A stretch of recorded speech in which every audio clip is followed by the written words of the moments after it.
Živijo, tukaj Valentin. Govoril bom o placebo efektu ali placebo.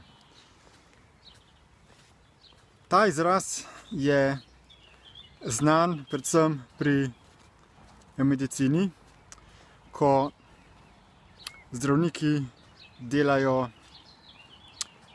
teste z placebo zdravili ali z placebo testi, da bi se preverilo, ali neko zdravilo učinkuje ali ne.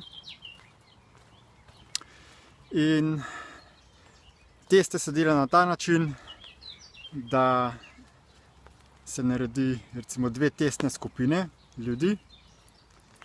Eni se da neko novo zdravilo, od katerega se pričakuje nek efekt.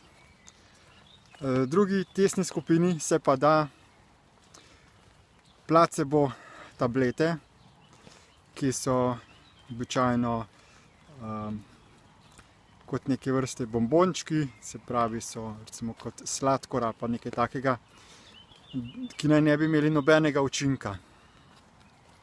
In potem se opazuje učinke, katera skupina ljudi bo imela neke spremembe, pričakovane spremembe glede na testno zdravilo. In včasih se pokaže, da so pričakovane izboljšave večje v skupini, ki so jim dali placebo tablete, kot pa v tisti, ker so jim dali neko novo zdravilo, od katerega se pričakuje nek učinek.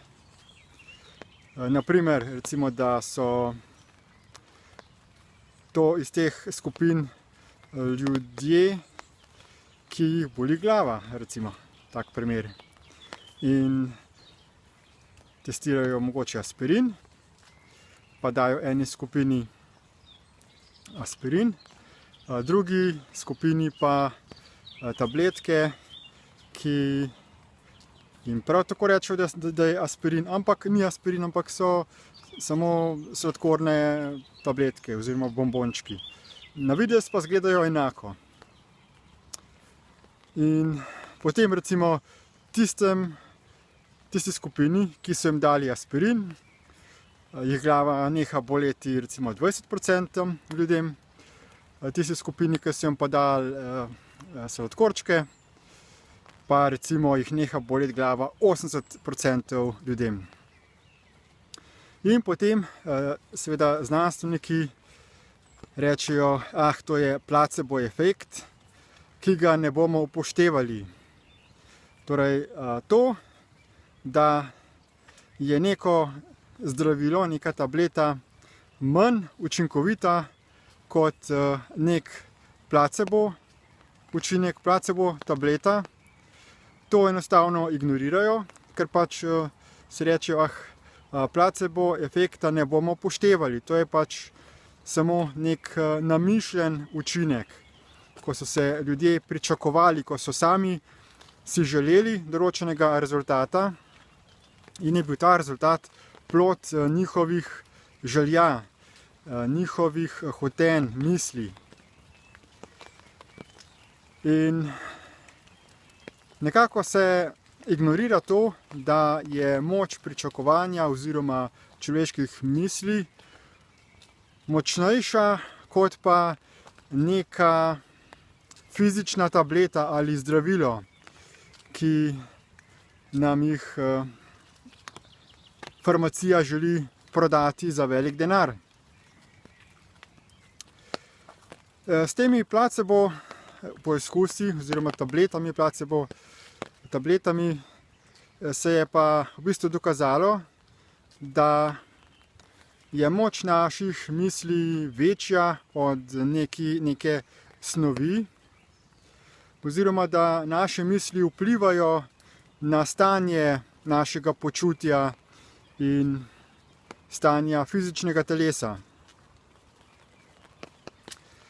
Gre za to, da misli oziroma pričakovanje, to so del uma, del umsko-zavestnega sistema, ki je izjemno močno integriran z našim fizičnim telesom. Zato igra pomembno vlogo glede našega psihičnega in fizičnega zdravja.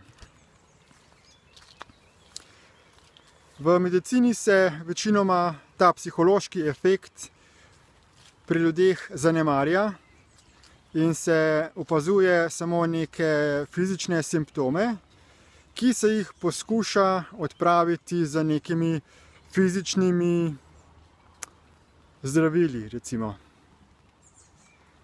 Ker če obstaja neka rešitev, ki jo lahko farmacija nam proda in da to oni lahko patentirajo in dobro zaslužijo za prodajo, potem je to seveda njihova korist.